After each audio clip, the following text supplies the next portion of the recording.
Hello friends, कैसे हैं आप सब। मेरा नाम शीतल चौहान है और मेरे यूट्यूब चैनल पे आप सभी का स्वागत है। तो जैसे कि आपने थंबनेल पढ़ लिया है, हम लोग आज बात करेंगे एमपीपीएससी प्रीलिम्स जो पेपर हुआ है 17 दिसंबर को, उसके बारे में कि पेपर कैसा था, क्या लेवल था और नंबर ऑफ पोस्ट के अकॉर्डिंग, पेपर के लेवल के अकॉर्डिंग क्या एक्सपेक्टेड कट ऑफ रहना चाहिए, इस पर भी हम आगे बात करेंगे।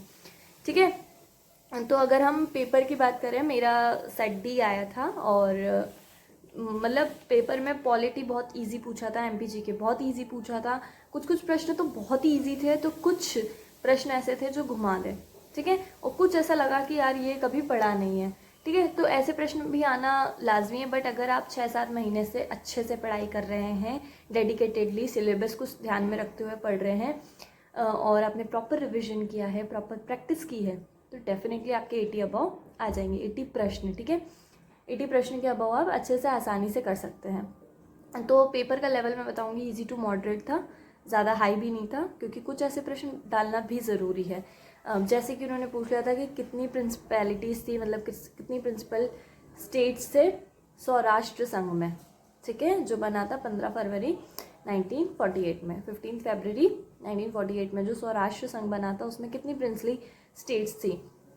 अब हम लोग जो पढ़ते हैं वो बुंदेलखंड की पढ़ लेते हैं, मालवा की पढ़ लेते हैं। इस अपने जो एमपी की रीजन की है उनके हमको प्रिंसली स्टेट्स पता होती है। जब हम यूनिफिकेशन ऑफ मध्य प्रदेश पढ़ते हैं ना, मध्य प्रदेश का गठन जब पढ़ते हैं हम, ये सारे प्रिंसली स्टेट्स पढ़ते हैं। पर इन्होंने क्या पूछा, सौराष्ट्र संघ। ओके, सो ऑप्शन भी उन्होंने बहुत क्लोज दिए थे, 220, 221, 222, 223। ओके, सो कोचिंग के आंसर कीज बता रही है 222 आंसर सही है। मेरा भी ये वाला क्वेश्चन गलत हुआ है क्योंकि बहुत ज़्यादा क्लोज था, मैंने 223 लगाया था। ठीक है, तो बट ऐसे कुछ कुछ ही प्रश्न आए हैं, 15 से 20 प्रश्न मान लो, अगर आप बहुत मतलब ऊपर के लेवल पे पढ़ाई की है, क्योंकि बच्चे बहुत डीप स्टडी करते हैं, तो उनके लिए शायद 10 ही प्रश्न ऐसे होंगे जो उनको नहीं बने होंगे। बाकी 80 to 90% पेपर अच्छा था, ईजी था। ठीक है, ईजी टू मॉडरेट कहेंगे पेपर को।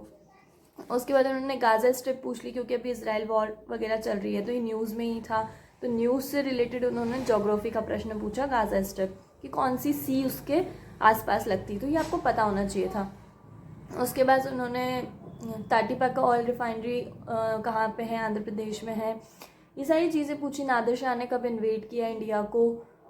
ओके, उसके बाद ये प्रश्न हो सकता है कि किसी ने नहीं पढ़ा हो क्योंकि उन्होंने एक बुक पूछी थी और पूछा था कि ये जो है नाम आर्य मंजूश्री मुलाकप्पा कल्पा, ये किससे रिलेटेड है, महायाना से, हीनायाना से, थेरवाड़ से और वज्रयान से। तो ये शायद बच्चों को नहीं बना होगा, ये थोड़ा सा ट्रिकी था।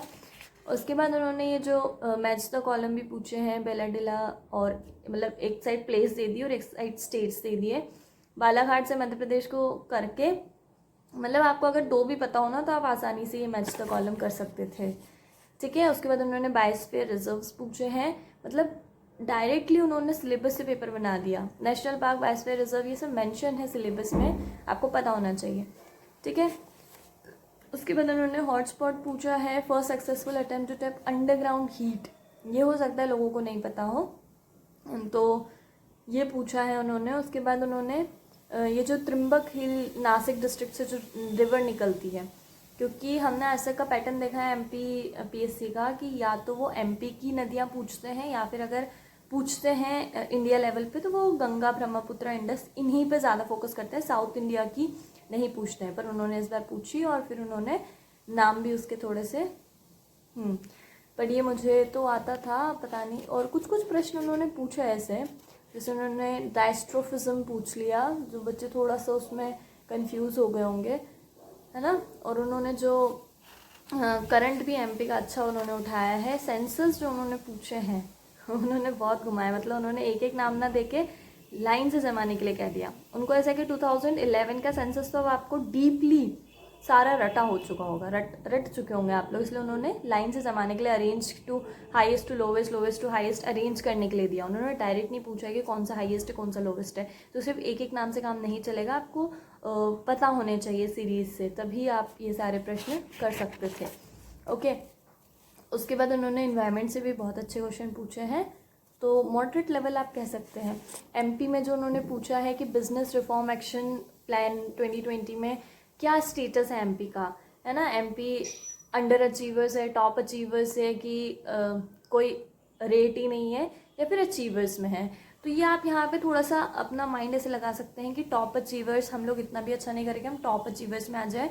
और अगर हम अंडर अचीवर्स होते हैं तो ये लोग पूछते नहीं, मतलब हम कुछ तो अच्छा कर रहे होंगे तो हम अचीवर्स लगा सकते थे। मतलब ऐसे टाइम पे हमें थोड़ा सा रीजनिंग लानी पड़ती है कि कैसे क्या उसको एलिमिनेट करें, ठीक है।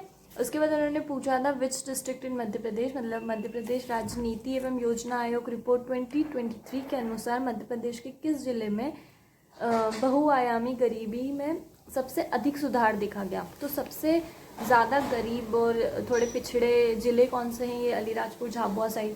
तो आप इससे अनुमान लगा सकते थे कि अलीराजपुर में कम है, तो शायद यहाँ पे ही उन्होंने इम्प्रूवमेंट किया होगा। तो आप अलीराजपुर इस तरह से लगा सकते थे अगर आपको नहीं भी पता है, ठीक है।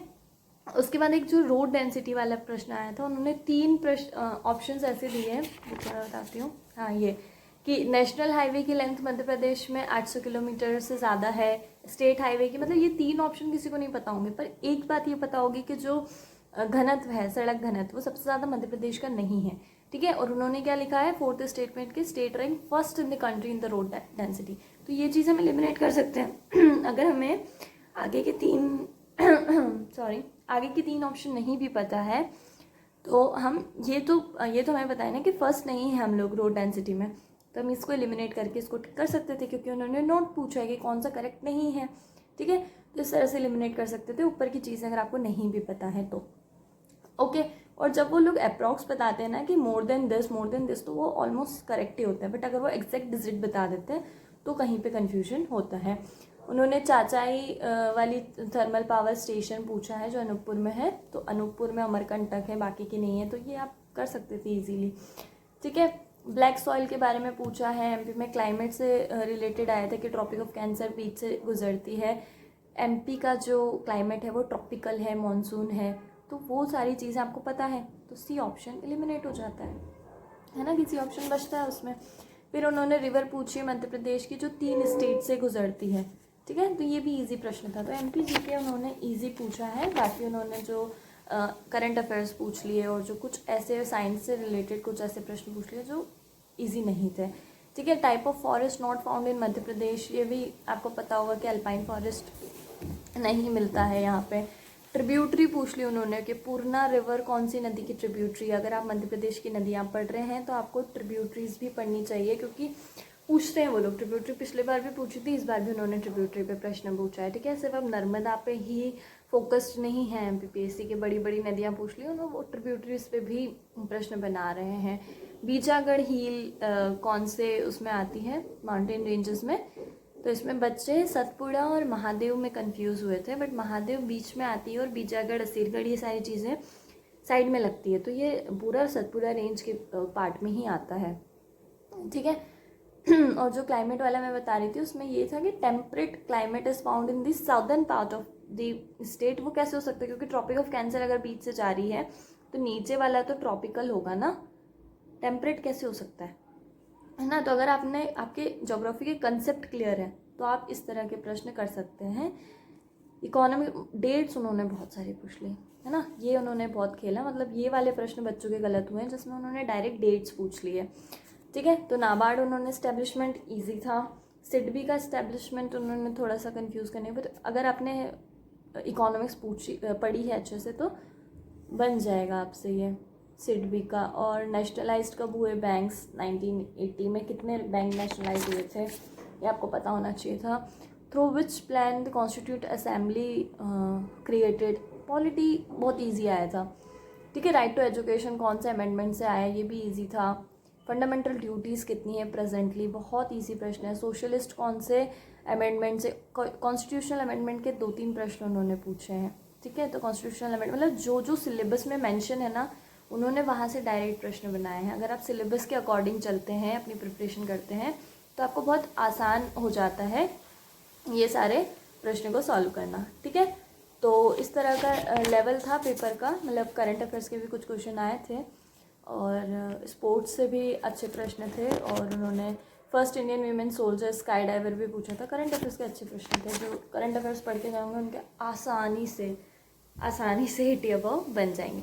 ओके, तो आइए अब देख लेते हैं अपना एक्सपेक्टेड कट ऑफ, जिसके लिए आप लोग कब से वेट कर रहे हैं। तो चलिए फिर एक्सपेक्टेड कट ऑफ देखते हैं। उसके बाद अभी जो है ना, ये हम लोग कोचिंग के आंसर की के अकॉर्डिंग बता रहे हैं। फिर जब आयोग आंसर की देगा ना, उसमें थोड़े से ऊपर नीचे हो जाते हैं प्रश्न, वो कभी कभी कुछ प्रश्नों के डबल आंसर्स दे देते हैं, कुछ डिलीट कर देते हैं। तो फिर जो कट ऑफ बनेगा हम उस पर भी चर्चा करेंगे, पर अभी के अकॉर्डिंग मैं आपको एक्सपेक्टेड कट ऑफ बता देती हूँ। ओके, तो आइए फिर एक्सपेक्टेड कट ऑफ देख लेते हैं। तो लास्ट ईयर के अकॉर्डिंग हमारा पेपर थोड़ा टफ था अगर लास्ट ईयर से कंपेयर करें तो, और कुछ बेसिक इजी क्वेश्चन पूछे थे, तो कुछ ऐसे प्रश्न पूछ लिए जिसमें बच्चे उलझ गए थे। तो अगर उन सारी चीज़ों को माइंड में रखें, और अब नंबर ऑफ़ पोस्ट भी इस बार कम है पिछले के अकॉर्डिंग, तो ज़्यादा कम भी कट ऑफ नहीं जाने वाला है। जनरल कैटेगरी की अगर हम बात करें तो मेल में 77 से 79 क्वेश्चंस तक कट ऑफ जाने की उम्मीद है। फीमेल में 75 टू 78 क्वेश्चंस, ये आउट ऑफ 100 है, ठीक है, out of 100 questions. OBC category में मेल 76 टू 78 क्वेश्चंस, फीमेल में 74 टू 77 क्वेश्चंस, ठीक है। तो अगर आप इसके आसपास हैं तो प्लीज़ जल्द से जल्द मेंस की तैयारी शुरू कर दीजिए, और अगर 1-2 नंबर आगे पीछे भी हैं तो प्लीज़ तब भी अपनी मेंस की तैयारी शुरू कर दीजिए, क्योंकि आज नहीं तो कल हमने मेंस तो देना ही है। तो प्लीज़ बिल्कुल भी टाइम वेस्ट मत करना, और मेंस के लिए अपने नोट्स प्रिपेयर करना शुरू कर देना। अब बात कर लेते हैं एससी कैटेगरी की। तो मेल एससी में है 71 टू 73 क्वेश्चन, फीमेल में है 68 टू 69 क्वेश्चन। एसटी में है, एसटी कैटेगरी में मेल 65 टू 66 क्वेश्चंस, फीमेल में 62 टू 63 क्वेश्चंस। ईडब्ल्यूएस की बात करें तो मेल में 73 टू 75 क्वेश्चंस और फीमेल में 72 टू 74 क्वेश्चंस के आसपास कट ऑफ रहने की उम्मीद है। तो आई होप इससे आपको थोड़ी मदद मिली होगी, और अब आप मेंस के लिए प्रिपेयर करेंगे। Thank you so much.